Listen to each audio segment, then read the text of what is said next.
थांगता। अब इसमें दो वर्ड्स हैं, ये तो आपको भी पता चल ही गया होगा। थांग का मतलब होता है तलवार और ता का मतलब होता है भाला। इनफैक्ट इस आर्ट फॉर्म में तलवार को मां का दर्जा दिया गया है तो भाले को पिता का। ऐसा माना जाता है कि जिस तरह से एक इंसान अपनी माता और पिता की देखरेख में बड़ा होता है, बिल्कुल वैसे ही एक सैनिक के लिए लड़ाई के मैदान में ये तलवार और भाला यानी थांग और ता एक माता और पिता की तरह सुरक्षा देते हैं। ये तलवार और भाला सिर्फ हथियार नहीं बल्कि सैनिक की बॉडी का एक्सटेंशन माना जाता है। थांगता की वजह से ही मणिपुर हमेशा ही बाहरी दुश्मनों से अपनी सुरक्षा करने में कामयाब रहा है। ब्रिटिश राज के दौरान इस आर्ट फॉर्म का डिक्लाइन शुरू हुआ। अब क्योंकि थांगता एक मार्शल आर्ट और एक वॉर आर्ट था, इसीलिए इसे सीखने और सिखाने वालों को शक की नजर से देखा जाता था और तभी तो ब्रिटिशर्स ने इस आर्ट फॉर्म पर बैन लगा दिया। अगर मैं तब होता तो मैं इन अंग्रेजों पे 3 गुना नहीं 300 गुना लगान लगा देता। है अच्छी बात यह है कि ये बैन ज्यादा टाइम तक नहीं टिका। Very good.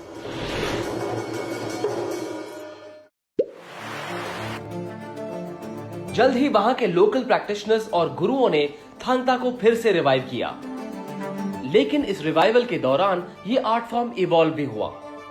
थांगता सिखाने वाले गुरुओं ने इस युद्ध की कला को एक डांस फॉर्म के रूप में भी सिखाना शुरू किया। थांगता प्रैक्टिस करते समय दोनों हाथों में तलवार होती है जिसको इंग्लिश के नंबर 8 की तरह घुमाया जाता है और ऐसा करने के पीछे का मकसद होता है किसी भी ओर से होने वाले हमले से बचना। तेज मूवमेंट के साथ घात लगाकर हमला करना भी थांगता की ट्रेनिंग का एक हिस्सा है। कैसे एक बिल्ली की तरह बिना आवाज किए दुश्मन तक पहुंचना और फिर बिजली की तरह उस पर हमला कर देना, ये सब थांगता में सिखाया जाता है। पुराने जमाने में हालात ये थे कि कब दुश्मन आप पर हमला कर दे, कब लड़ाई शुरू हो जाए या फिर कब कोई जंगली जानवर आप पर वार कर दे, इसका पता बिल्कुल नहीं होता था। ऐसे में थांगता में सिखाई हुई सेल्फ डिफेंस टेक्निक्स काफी काम आती थी। थांगता की ट्रेनिंग के दौरान सेल्फ डिफेंस और अटैक दोनों तरह की अलग अलग टेक्निक सिखाई जाती है। थांगता जैसे मार्शल आर्ट्स का मेन पर्पस होता है किसी भी इंडिविजुअल की माइंड और बॉडी के बीच परफेक्ट कोऑर्डिनेशन एस्टैब्लिश करना, और थांगता की ट्रेनिंग भारत की पुरानी गुरु शिष्य परंपरा का भी एक परफेक्ट एग्जाम्पल है। #जो आ गया गुरुदेव।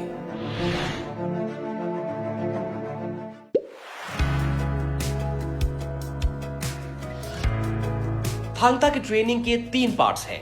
पहला है थांगता फॉर वॉरफेयर यानी युद्ध की तैयारियों के लिए ट्रेनिंग। दूसरा है थांगता फॉर परफॉर्मेंस यानी एक डांस फॉर्म की तरह की ट्रेनिंग। और तीसरा है ritualistic way of practising Thangta.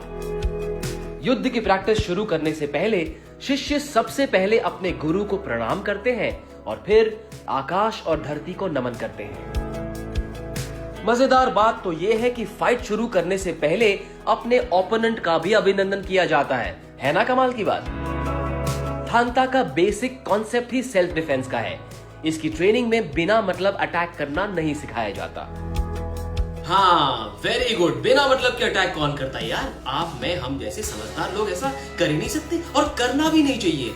Thangta वैसे आज के समय में मणिपुर की सभ्यता और संस्कृति का एक अहम हिस्सा बन चुका है, एन इंटीग्रल पार्ट। और वैसे आजकल लोग थांगता की ट्रेनिंग ज्यादातर सेल्फ डिफेंस के लिए कर रहे हैं। और इस आर्ट फॉर्म की एवोल्यूशन की कहानी का एक सीक्रेट कोड वर्ड बताऊं? D2D, यानी कि self defence to dance form, कुछ इस तरह।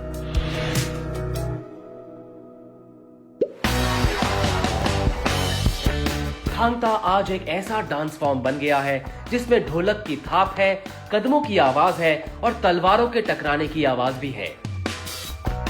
आज के समय में कई आर्टिस्ट थांगता को एक करियर ऑप्शन की तरह भी ले रहे हैं और थांगता परफॉर्म करके अपनी जीविका चला रहे हैं। ये कला डिसिप्लिन और डेडिकेशन सिखा के एक अच्छा इंसान बनने में भी मदद करती है। थांगता आज मणिपुर के स्कूल्स में सिलेबस का भी एक हिस्सा है और विदेशों से भी इस कला को सीखने कई लोग आते हैं। थांगता फेडरेशन ऑफ इंडिया की बात करें तो इस ऑर्गेनाइजेशन ने 1993 से लेकर आज तक अलग अलग राज्यों में 25 बार नेशनल थांगता चैंपियनशिप्स का सफल आयोजन करवाया है।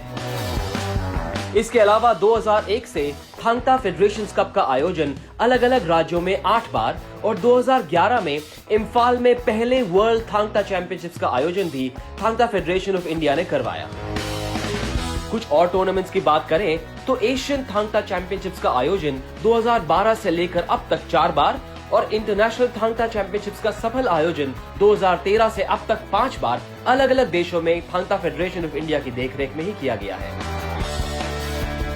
ये आर्ट फॉर्म मणिपुर के लोगों के जीवन का एक अहम हिस्सा है, जो उन्हें और हमें डिसिप्लिन होने के साथ साथ ये भी सिखाता है कि ताकतवर होने का मतलब दूसरों की रक्षा करना है, किसी को नुकसान पहुंचाना नहीं।